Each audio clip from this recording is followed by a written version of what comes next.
Hello दोस्तों, नमस्कार। मेरा नाम शिव चरण विश्वकर्मा है। मैं योग से बीए, पीजी डिप्लोमा, एमए इन सब्जेक्टों से योग साइंस से किया हुआ हूँ। और आज हम सेशन शुरू करने वाले हैं योग का। आज मेरा टॉपिक है शारीरिक एवं मानसिक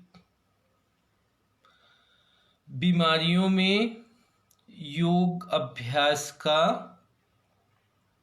लाभ। हमारे शरीर में, हमारे मन में कौन कौन सी विकृतियां रहती हैं और उनको हम योग के द्वारा कैसे निवारण प्राप्त कर सकें। तो चलते हैं। सबसे पहला, स्थूल शरीर जो सामने सबको दिखाई देता है। ये स्किन से आच्छादित हमारा शरीर आंतरिक इंटरनलों को पूरी तरह से सजोए हुए है। हमारे शरीर के अंदर इतने आंतरिक इंटरनल हैं, स्केलेटल सिस्टम है, मस्कुलर सिस्टम है, 72,000 नस नाड़ियों का संगम है, जटिल जाल बिछा हुआ है। इन सब को प्रॉपरली कार्यरत रखने के लिए हमें कैसे और क्यों योगिक अभ्यास करना चाहिए। जैसा कि आप सब जानते हैं, हमारे शरीर को या हमारे शरीर की एक्टिविटियों को मुख्य रूप से हमारे 6 एंडोक्राइन सिस्टम के द्वारा एक्टिवेट किया जाता है। जैसे भी हमारे भाव होते हैं या कहें जैसे भी हमारी मनोदशा होती है, वैसे ही हमारे शरीर की एक्टिविटियां होती हैं और फेस पे दिखाई देता है। फेस हमारे शरीर का आईना होता है। तो चलते हैं हम कुछ बीमारियों की ओर। कुछ बीमारियों को जो है नाम लेते हुए और उनका योगिक अभ्यास के द्वारा निवारण करते हुए देखते हैं कि हम अपने शरीर को किस प्रकार से सुगठित, सुव्यवस्थित और स्वस्थ और दीर्घ आयु बना सकते हैं। तो आप सबको पता है कि हम जो है सुबह से लेकर के रात तक, जब तक हमारा शरीर सोता नहीं है, विभिन्न प्रकार की एक्टिविटियां करते हैं। सबके दैनिक जीवन में अलग अलग कार्य होते हैं। उन कार्यों को करते हुए हमारे कई सारे अंग, कई सारे मसल सिस्टम कभी कभी थकान से भर जाते हैं और कभी कभी डैमेज भी हो जाते हैं।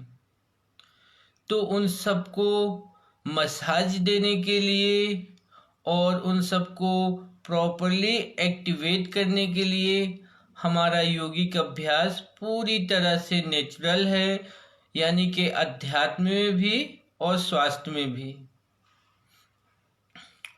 तो पहला हम सोचते हैं कि इस शरीर को, जैसे कि हठ योग में भी कहा गया है दृढ़तम, यानी कि दृढ़ मजबूत बनाना। तो मजबूत बनाने के लिए हमारे विभिन्न प्रकार के योगिक अभ्यास बताए जाते हैं और इनका गेम्स में भी बहुत अच्छा रोल है। कुछ अभ्यास गेम्स के साथ भी मिक्स किए गए हैं। तो हमें स्वस्थ जीवन के लिए मात्र 30 या 32 आसनों का संगठन किया गया है कि अगर आप इतने आसनों को रोज अभ्यास करते हैं तो अपना जीवन स्वस्थ बिता सकते हैं। और आप सबको पता है, पद्मासन, सिद्धासन, जानुशीर्षासन, पश्चिमोत्तानासन, शीर्षासन, सर्वांगासन, पवन मुक्तासन, विपरीत करनी आदि प्रकार से बहुत सारे आसन हैं। खड़े होने वाले, लेटने वाले, बैठने वाले, और सभी का एक अलग अलग साइंटिफिक रीजन है और सभी अलग अलग जो है हमारे ऑर्गन्स और हमारे जॉइंट को एक्टिवेट करते हैं और हमारे शरीर को स्वास्थ्य प्रदान करते हैं। जैसे कि हम बहुत सारे लोगों में देखा हुआ है कि आजकल कॉमन बीमारी होती है हमारे साथ जोड़ों के दर्द। और जोड़ों के दर्द में बहुत सी प्रॉब्लम ये होती है कि अधिक चलाने के कारण या अधिक स्थिर रहने के कारण। अधिक स्थिर रहता है तो उसमें जमाव हो जाता है, उसकी मसल्स टाइट हो जाती है, कोलेस्ट्रॉल जम जाता है। तो हम योग के थ्रू उनको एक्टिवेट करके पुनः जो है संचरित कर देते हैं। और दूसरा, बहुत ज़्यादा उपयोग करते हैं हम उनका, तो बहुत ज़्यादा उपयोग करते हैं और पता नहीं हम किस किस प्रकार से उनका उपयोग करते रहते हैं। तो उसमें क्या करते हैं हम कि योग के द्वारा उनको जो है मसाज देते हैं और रिलैक्सेशन देते हैं, ताकि वो पुनः जो है अपनी पुरानी स्थिति में आकर हमें कार्यरत कर सके। तो आज हम पहली बीमारी जो बहुत ही जटिल है और हमारे मेडिकल साइंस में सिवाय ऑपरेशन के कोई इलाज नहीं है। मैंने कई लोगों के साथ देखा है कि कुछ तरह हार्निया का कई यौगिक अभ्यास में कई योगाचार्य भी हमारे नहीं समझ पाते कि हार्निया के लिए हमें क्या कराना चाहिए। तो मैं पहला रोग लेता हूँ अपने शरीर का, हार्निया, और मैं बताता हूँ हार्निया के विषय में। जैसा कि हार्निया कहा जाए आंत की बीमारी है। हमारी जो आंत को संजोए रखने की एक झिल्ली होती है, पोटली होती है, जब वो पोटली को फाड़ के हमारी आंतें फूल के बाहर निकलती हैं, तब वो हमारे पेट की स्किन से भी कई जगह ऊपर की तरफ हमारे पसलियों के पास या फिर हमारे नाभि के आसपास के एरिए में दिखने लगती हैं। और मेडिकल साइंस में उसका सिर्फ एक ही इलाज होता है कि उसको जो है पूरी तरह से काट करके फिर से कम कर दिया जाए, जोड़ करके उसको अंदर कर दिया जाए, बाकी कोई इलाज नहीं है। और इस इलाज से बहुत सारे लोग डरते रहते हैं। तो हार्निया के लिए हमें कौन कौन से अभ्यास करना चाहिए, अभी हम लगभग सभी जानते हैं आसनों के बारे में, यौगिक अभ्यास के बारे में जो हमसे जुड़े हुए हैं। तो मैं सिर्फ नाम लेता हूँ, उनको करके नहीं बताता हूँ। हार्निया के लिए मुख्य रूप से हम 5 आसनों का ग्रुप लेते हैं, जिसके द्वारा हम हार्निया को कुछ ही महीनों में जड़ से खत्म कर सकते हैं। और ये मैंने कई लोगों के साथ किया भी है। मैं भोपाल में रहता हूँ, यहाँ पे मैं अपनी योगा क्लास चलाता हूँ। तो हार्निया में सबसे अच्छी बात होती है कि किसी भी प्रकार का हमें सामने की तरफ झुकाव नहीं करना है और पेट के ऊपर वेट नहीं देना है। जैसा कि हम बैठ के करें तो हम बैठ करके जो है पीछे मूवमेंट देने वाले आसन कर सकते हैं, उष्ट्रासन, उत्तान मंडूकासन, सामने पैरों को फैला करके सूक्ष्म व्यायाम कर सकते हैं, साइड स्ट्रेचिंग कर सकते हैं थोड़ी थोड़ी। और उसके बाद हम वज्रासन में बैठ करके थोड़ी देर नेक मूवमेंट करते हैं, जिससे हमारे नेक मूवमेंट से और टमी को अंदर की ओर खींच करके, तो इससे बहुत ज़्यादा लाभ होता है। और खड़े होने में तो सभी अभ्यास किए जा सकते हैं सिवाय सामने झुकने के। साथ में जो है ताड़ासन जो हम करते हैं, तो ताड़ासन में हार्निया के लिए बहुत ज़्यादा लाभ है। ताड़ासन करते टाइम पे हम श्वास को बाहर छोड़ते हुए टमी को अंदर खींचते हैं, जिससे कि हमारा उद्यान बंध जो होता है वो धीरे धीरे लगने लगता है। और जिनका उद्यान बंध लगने लगता है उनको हार्निया कभी हो ही नहीं सकता। और साथ में जो लेटने वाले हैं, सीधा लेटने वाले अभ्यास, उनमें भी हम एक एक पैर से शुरू करते हैं, 5-5 सेकेंड 10-10 सेकेंड उनको एक एक पैर उठाना, रोकना और फिर वापस ले जाना।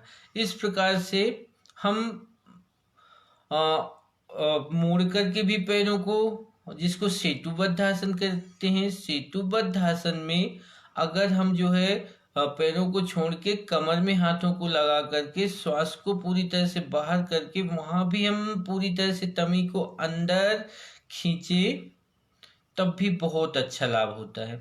और सीधा लेट करके घुटनों को मोड़ के, घुटनों को मुड़े हुए रहने दे, दोनों पैरों को, जिसको टेबल टेनिस की नाम से जानते हैं उस आसन को, उसके अभ्यास से, क्योंकि हम डायरेक्ट दोनों पैरों को सीधा उत्तान पादासन में नहीं ले जा सकते, क्योंकि अगर हम उत्तान पादासन में लेते हैं तो इतना ज़्यादा खिंचाव आएगा हमारे पेट में और कमर में कि हम कर ही नहीं पाएंगे, क्योंकि पेशेंट लोगों में पेशेंस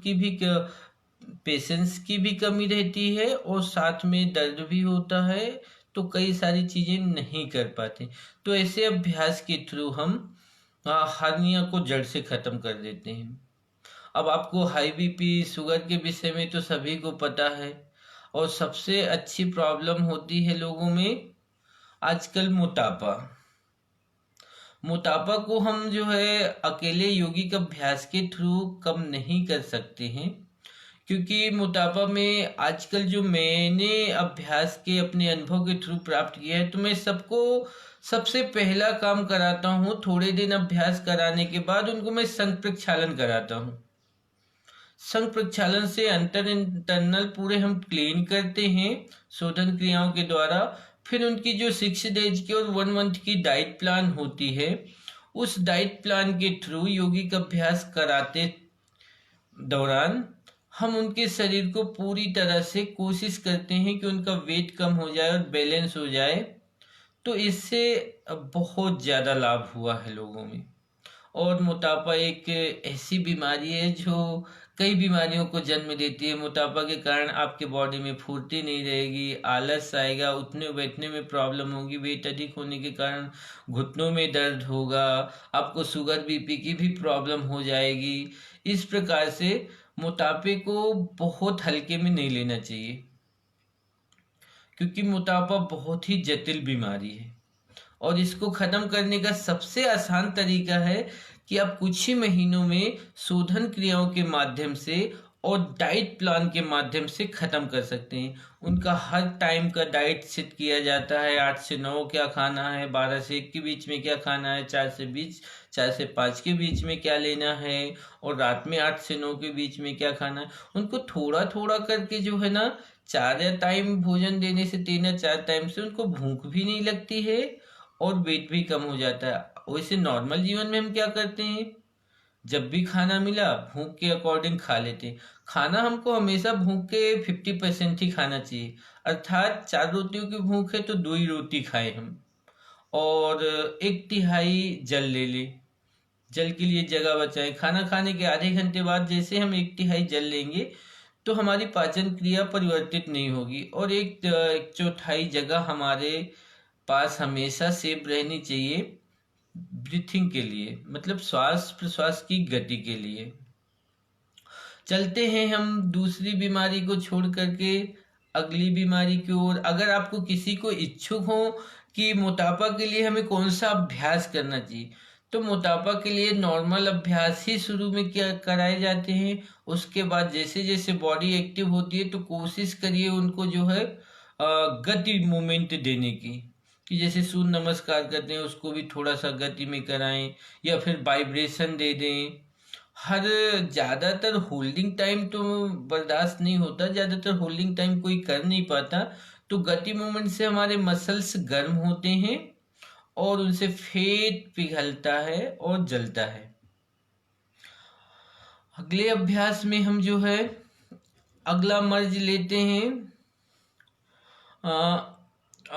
कोई बता सकता है कि कौन से मर्ज में प्रॉब्लम हो रही है? मैं उस मर्ज के विषय में, अल्सर के बारे में बताइए। हाँ, आरती मिश्रा जी का आया है, अल्सर के बारे में बताइए। अच्छी बीमारी है अल्सर, आपके जो है ना आहार नल की बीमारी है। ये अल्सर थोड़ा सा कठिन है।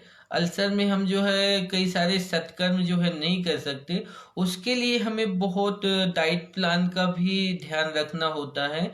अल्सर के लिए मुख्य रूप से हमें ये स्ट्रेच करने वाले अभ्यास करते हैं, जैसे कि उष्ट्रासन है, भुजंगासन है। ऐसे अभ्यास हम अल्सर में लेते हैं ज़्यादातर। और सबसे अच्छी बात कि इसमें आप जो है किसी प्रकार का दंड धोती नहीं कर सकते हैं। दंड धोती के अंतर्गत जैसे कि हम दंड का प्रयोग करते हैं, पानी पीना, नमक का गुनगुना और पाइप डाल के पानी को दंड डाल के वापस निकालना, या वस्त्र धोती खाना या बमन करना। अगर हम इनका अभ्यास करते हैं तो हमारे अभ्यास करने के दरमियान हल्का सा ब्लड आ सकता है। तो इसलिए इससे थोड़ा सा दर्द भी बढ़ सकता है, क्योंकि पानी में नमक रहता है। इसलिए उसको जो है ना, हम खाने पीने में कंट्रोल करके ऐसा सॉफ्ट भोजन लें जो तेल मसाले से बिल्कुल मुक्त हो, शुद्ध प्राकृतिक पदार्थ हो, और नॉर्मल अभ्यास ही करें। ठीक है। और कोई किसी बीमारी के बारे में बताएं तो हम बता सकते हैं कि कौन सी बीमारी में क्या करें। हालांकि कैमरे के सामने में बैठ कर के जो है बीमारियां याद नहीं आती हैं। अगर शारीरिक बीमारी ज़्यादा याद नहीं आई तो हम मानसिक बीमारियों पे चले जाएंगे।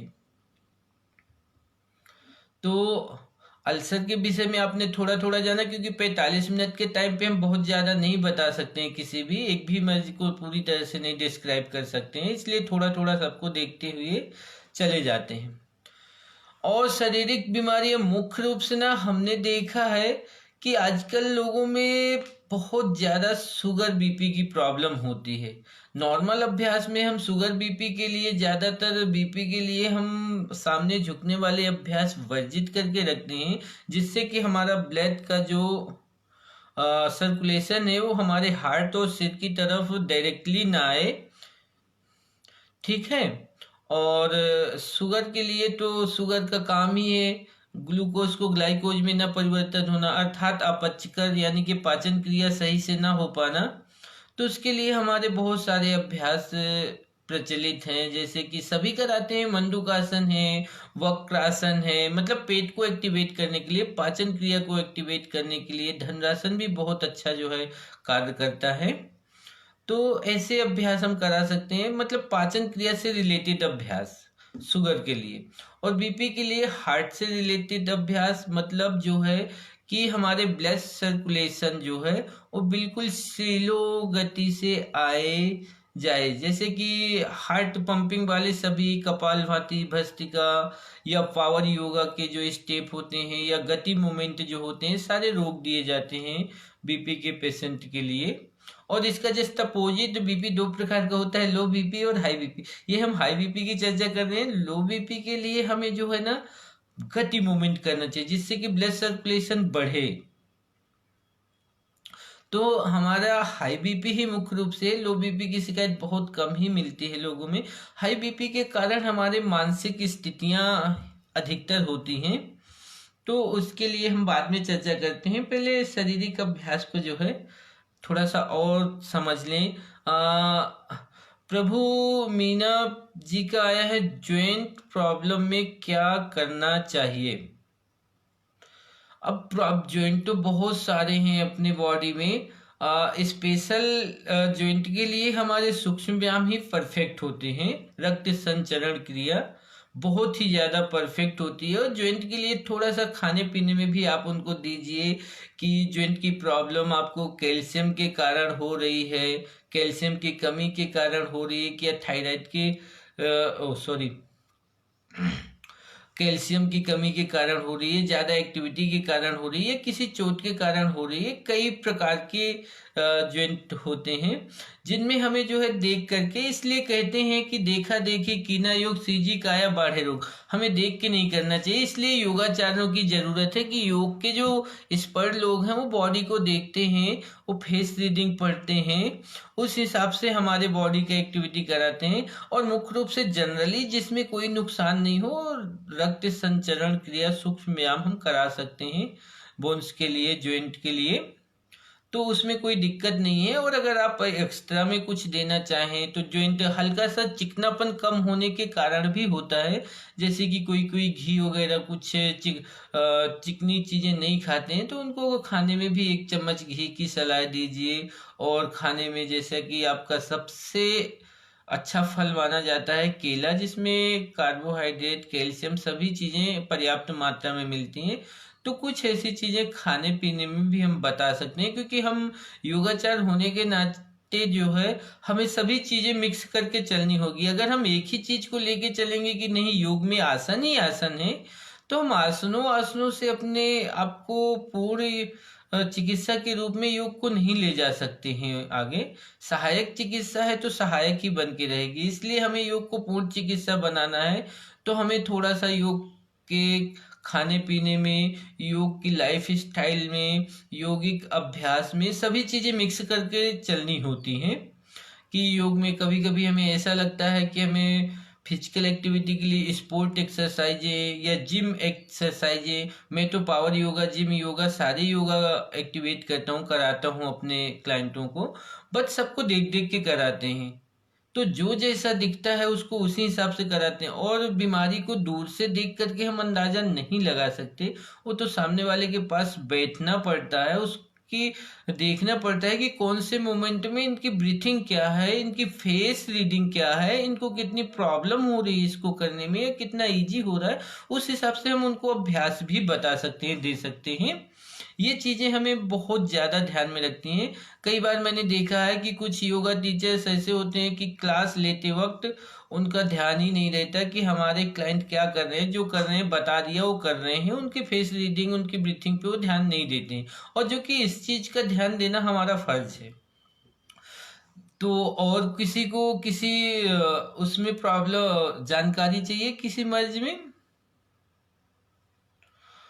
तो अब हम चलते हैं अगले हमारे सबसे महत्वपूर्ण और दुनिया की एक इकलौती ऐसी प्रॉब्लम जिसमें सबसे ज़्यादा जनसंख्या में पेशेंट मिलते हैं और जिसका इलाज मेडिकल साइंस करने में असमर्थ है, वह है हमारी मानसिक स्थिति, मानसिक बीमारियां, जिसको मनोदशा बोलते हैं। मन और मानसिक, ये दोनों एक दूसरे से मिलते जुलते रहते हैं।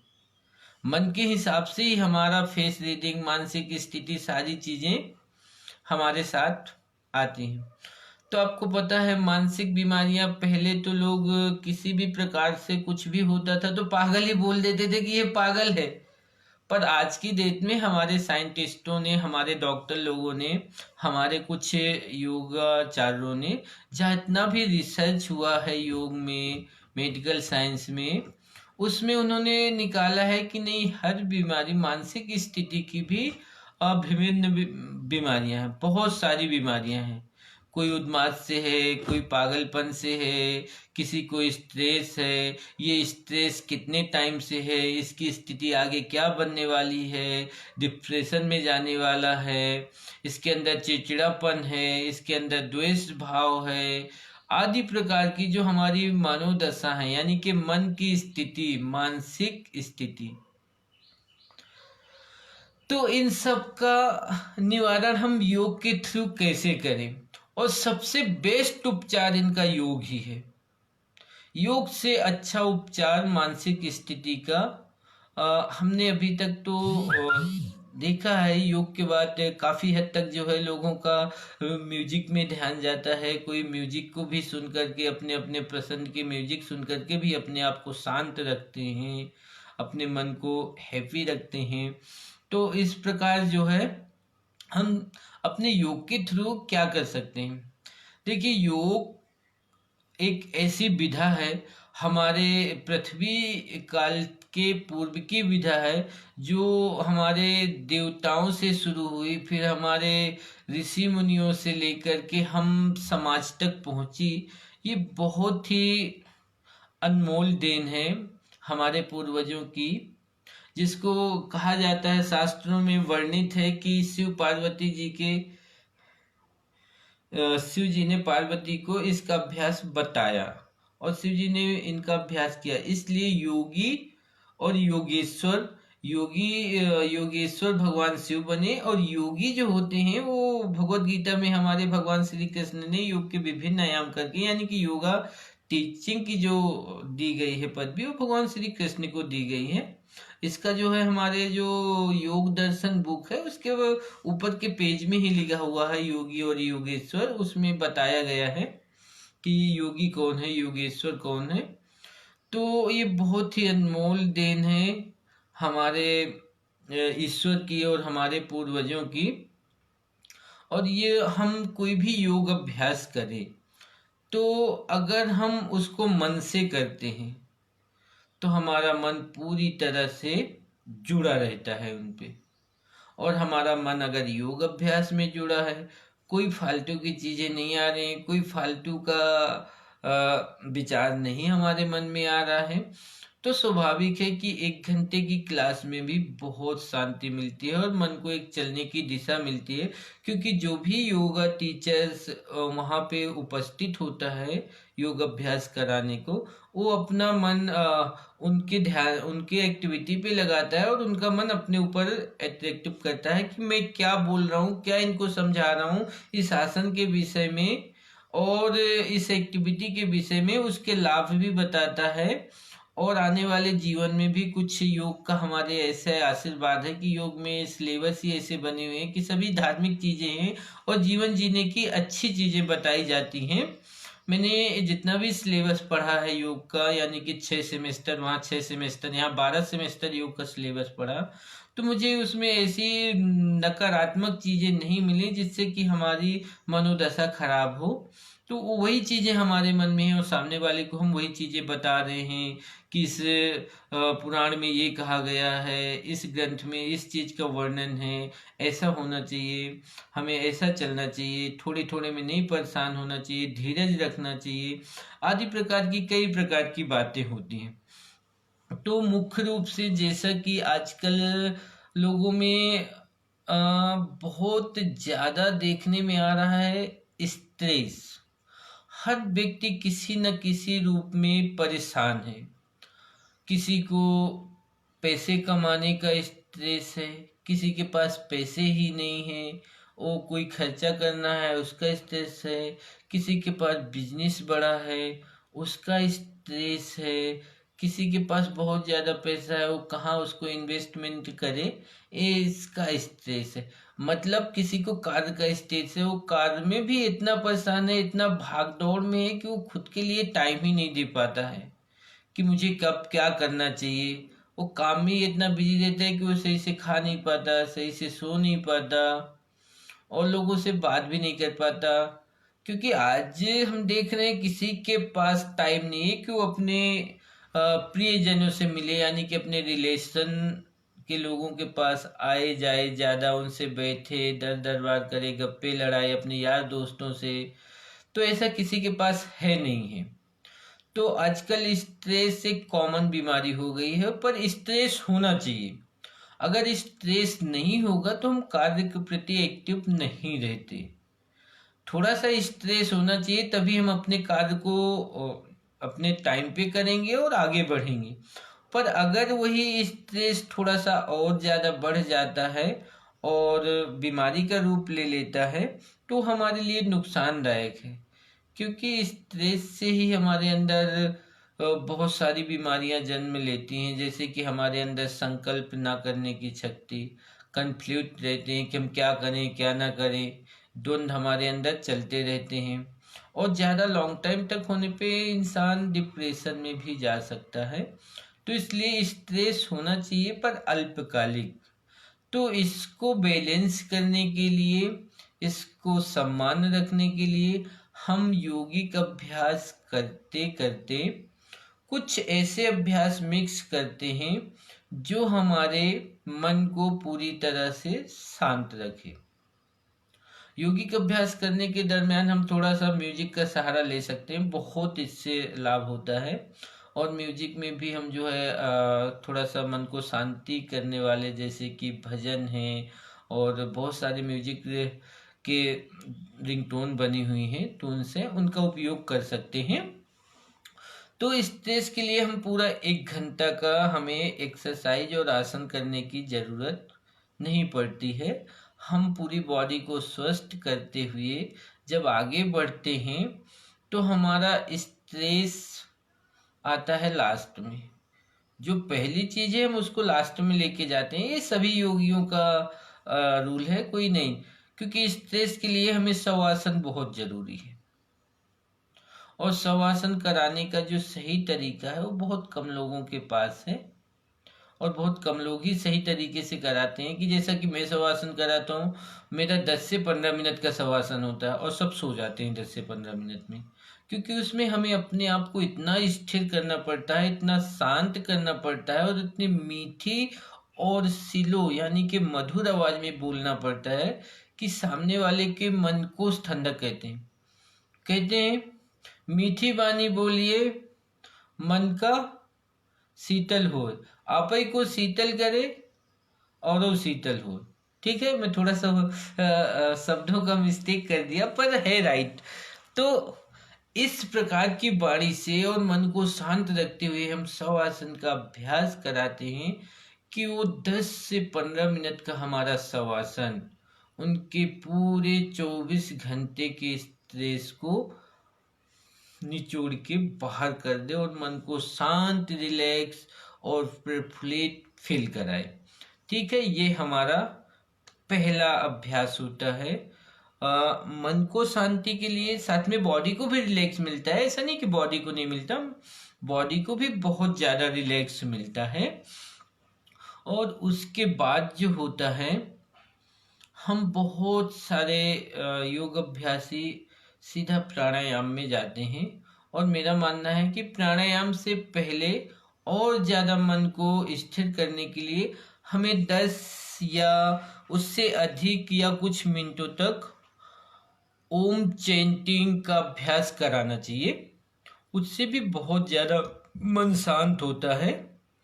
और उसके बाद हम प्राणायाम करा सकते हैं। इसमें हम मन के लिए एक अभ्यास, प्राणायाम तो आप जानते हैं मन को शांत करने के लिए सभी जानते हैं, योग अभ्यास ही जुड़े हुए हैं कि हम भ्रामरी कराते हैं, उज्जयी कराते हैं, नाड़ी शोधन कराते हैं, अनुलोम विलोम कराते हैं। कपालभाति से भी काफ़ी इफेक्ट पड़ता है क्योंकि वो झटका सीधा यहाँ तक जाता है, तो उससे हमारी याददाश्त भी बढ़ती है। 40 साल के बाद भी कपालभाति का रिजल्ट देखा गया है, रिसर्च में प्रमाणित किया गया है कि जिनकी याददाश्त डूबने लगती है उनकी याददाश्त पुनः लौटने लगती है, मतलब स्मृति क्षमता पुनः बढ़ने लगती है, एक शब्द में कहें तो।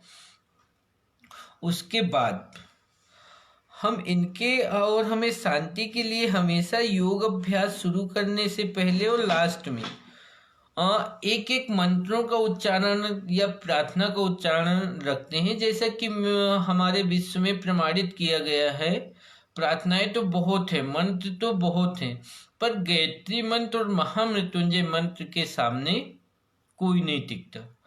हमने कई लोगों को देखा है, इतने ज़्यादा स्ट्रेस वाले व्यक्ति को देखा है जिसको हमने गायत्री मंत्र का उच्चारण शुरू में कराया, फिर क्लास के एंड में 3 टाइम कराने, 3 टाइम उच्चारण कराया, 3 टाइम ओम चैंटिंग, और लास्ट में उनको जो है इसी प्रकार इसी उससे महामृत्युंजय मंत्र का जाप कराया और फिर शांति पाठ किया, तो उसमें उनको बहुत ज़्यादा लाभ हुआ। और उन्होंने इस चीज़ के लिए बताया कि सर हमारे साथ ऐसा ऐसा हो रहा है कि जब भी हम जितना भी वो रहते हैं, अगर इन चीज़ों का जाप करते हैं तो हमारा मन पूरी तरह से शांत हो जाता है, स्थिर हो जाता है, और इनके जाप के दरमियान हमारे मन में कोई विचार नहीं आते हैं।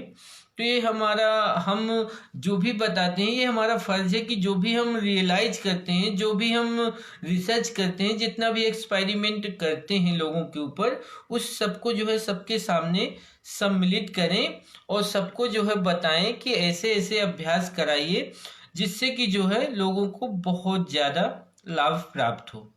ठीक है, आज मैंने अपनी क्लास शुरू की है, मैंने कोई पेयर नहीं की क्योंकि मैं लेट हो गया था और टाइम अपने पास कम होने के कारण मैं थोड़ा सा ज़्यादा टाइम नहीं खींचना चाह रहा था। और अगर किसी की इच्छा हो तो फिर मैं और आगे कुछ बताऊं।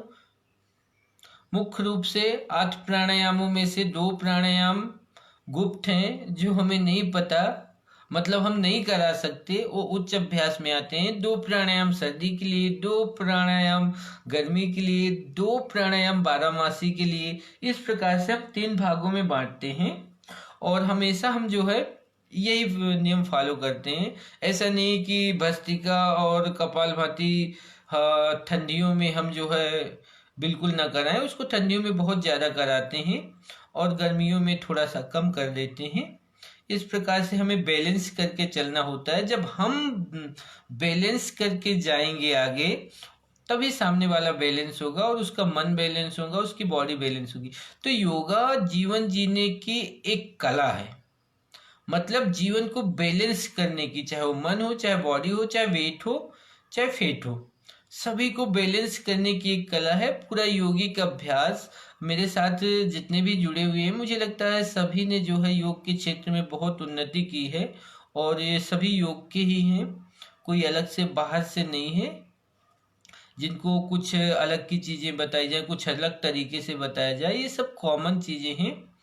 तो आज का दिया हुआ टाइम हमारा यहीं पे जो है समाप्त होता है। हम आपका ज़्यादा टाइम ना खराब करते हुए, हमसे जो भी भूल चूक हुई हो, क्योंकि मुझे बोलने में थोड़ा सा कम कंफर्टेबल रहते हैं, क्योंकि मैं पहले तोतला भी था थोड़ा सा, तो मेरी जो शब्द की व्यवस्थित तरीके से निकलना होता है वो कभी कभी थोड़ा सा अव्यवस्थित हो जाते हैं। तो प्लीज़ कृपा करके क्षमा करें, बुरा ना माने। और जो भी रहा शॉर्टकट में इतने कम टाइम में हमने थोड़ा सा आपके साथ अपनी खुद के अभ्यास की, खुद के थोड़ा सा जानकारी साझा की है। अगर किसी को कोई प्रॉब्लम हुई हो तो सॉरी। अब हम शांति पाठ करते हैं। समर के लिए कौन सा प्राणायाम है? समर के लिए मैम आरती मिश्रा मैम का समझ में नहीं आ रहा, ये समर के लिए कौन सा प्राणायाम है? मैं समर नहीं समझ पा रहा हूँ मैम। थोड़ा सा ये लैंग्वेज मेरे दिमाग को नहीं समझा पा रही है कि समर क्या है, इसलिए थोड़ा सा मैं असमर्थ हो रहा हूँ। प्लीज कृपा करके थोड़ा सा और सरल भाषा में इसको बताने की कृपा करें।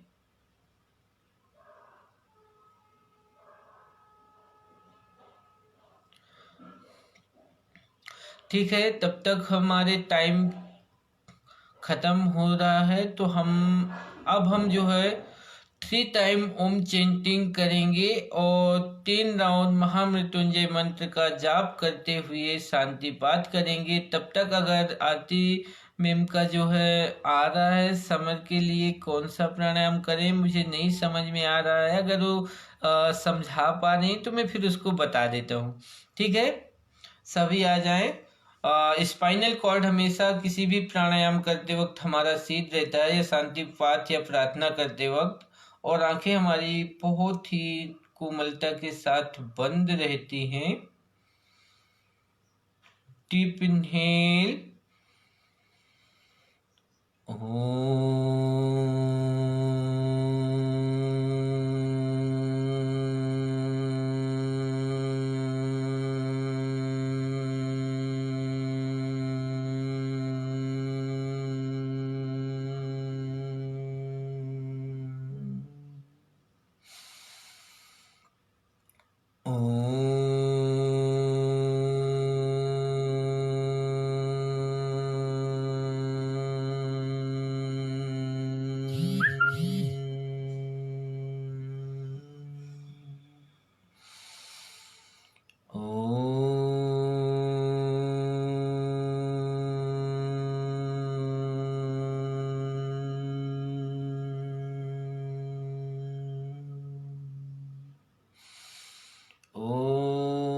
त्र्यंबकं यजामहे सुगंधिं पुष्टिवर्धनम् उर्वारुकमिव बन्धनाय मृत्योर्मोक्षीयमामृतम्। ॐ त्र्यंबकं यजामहे सुगंधिं पुष्टिवर्धनम् उर्वारुकमिव बन्धनाय मृत्योर्मोक्षीयमामृतम्। ॐ त्र्यंबकं यजामहे सुगंधिं पुष्टिवर्धनम् उर्वारुकमिव बन्धनाय मृत्योर्मोक्षीयमामृतम्। मृत्युर्मुक्षीयमामृतम्। ओम शांति शांति शांति। सभी को नमस्कार। मैं दोबारा रघुवीर सिंह। ओम ओम ओम। आरती मैम, गर्मियों के कौन से प्राणायाम करने चाहिए? ओह मैम, गर्मियों के लिए हमारे 2 प्राणायाम बहुत ही उपयोगी बताए गए हैं, शीतली और शीतकारी। ये डायरेक्ट वातावरण से जो है ऑक्सीजन की मात्रा इतनी ज़्यादा लेते हैं कि आप जब शीतली शीतकारी करते हैं, शीतकारी में हमारे दांतों से लेकर के गला पूरी तरह से जो है ठंडा पड़ जाता है, और शीतली में भी गला ठंडा पड़ता है, उसमें दांत बच जाते हैं, क्योंकि हम जिह्वा को सामने कौवे की चोंच की तरह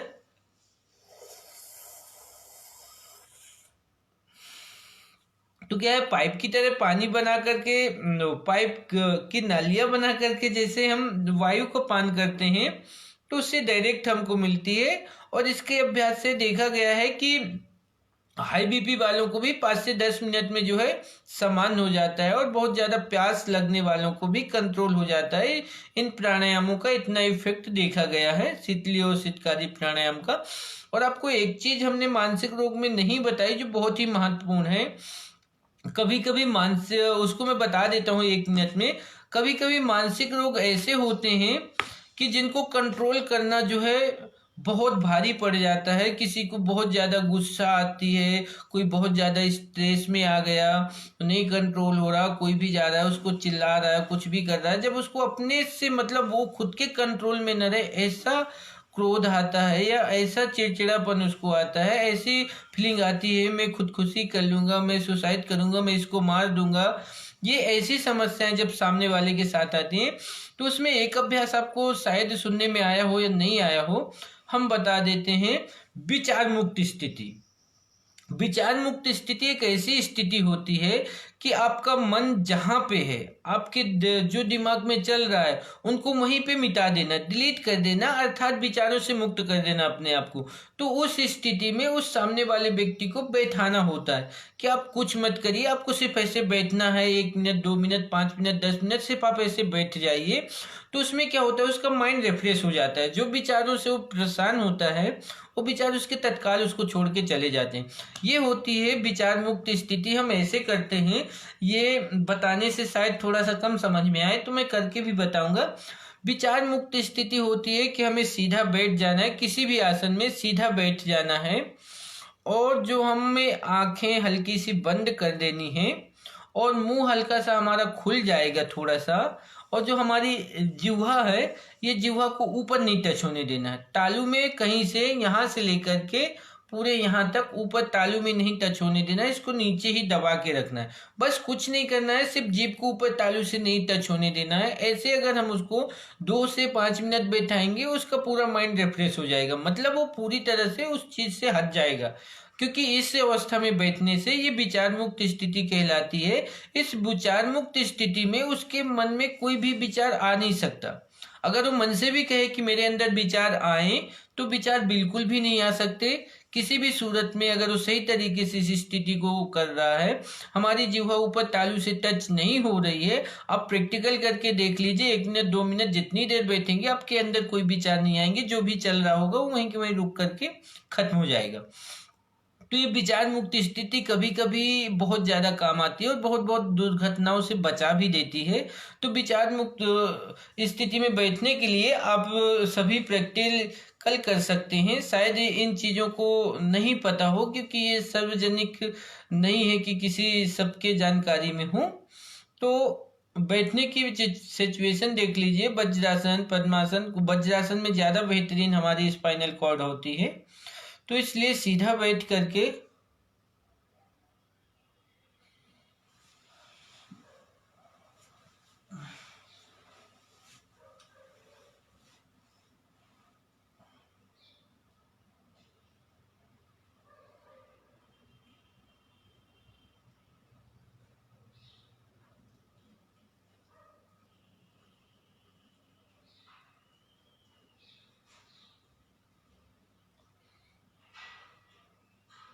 सभी को बहुत बहुत धन्यवाद।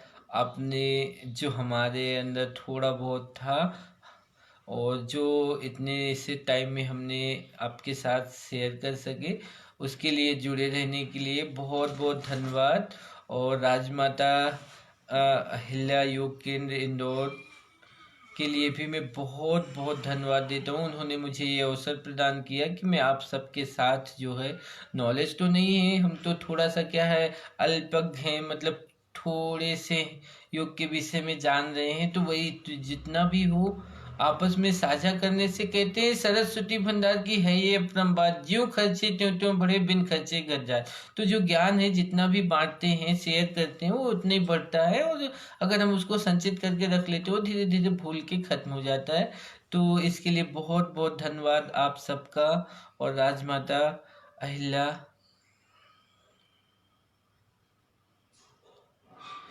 Thank you Aarti ma'am. तो आज के सेशन का टाइम ज़्यादा ओवर हो रहा है और सबके पास सीमित टाइम है, तो इसलिए यहीं पे समाप्त करते हैं। सबको हमारा प्रणाम, नमस्कार।